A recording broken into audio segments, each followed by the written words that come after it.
ladies and gentlemen, this is Carmine Sabia for Explain America, and it looks like a hung jury is in Alvin Bragg's future.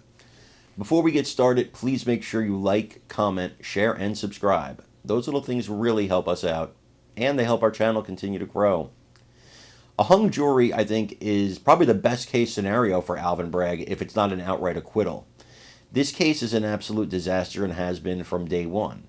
Stretching a misdemeanor that's beyond the statute of limitations and massaging it into a federal elections crime, which, by the way, Alvin Bragg has no jurisdiction over, was a doomed case to begin with. The only place you could even pray to get a conviction on a case like this would be New York, Los Angeles, Chicago, San Francisco, really heavily Democrat-populated areas where the opinion of former President Donald Trump is not fantastic.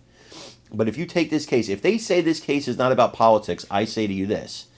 Ask them if this case was moved to, say, I don't know, Texas, how they would feel about it.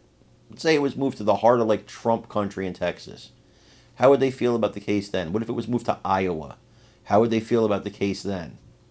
That tells you they know it's about politics. But what we have here is one legal expert.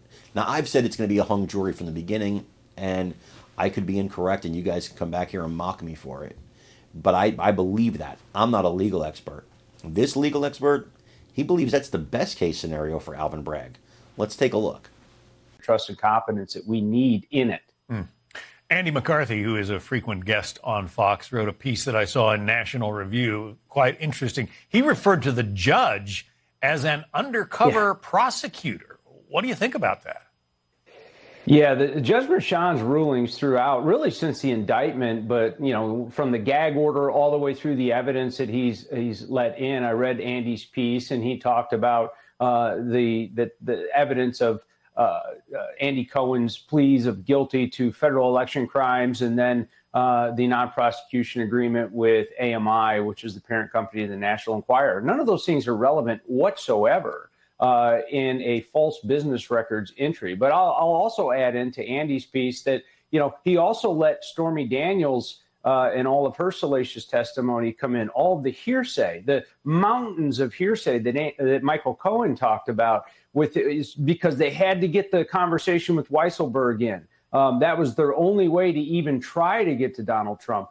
And Merchan just let it all come in. And then again, the gag order that I believe is unconstitutional, he's kept throughout. And, you know, there's only a week left of it. But Judge Merchan is no profile in courage. And I agree with Andy. He certainly has been a prosecutor's best friend in this case.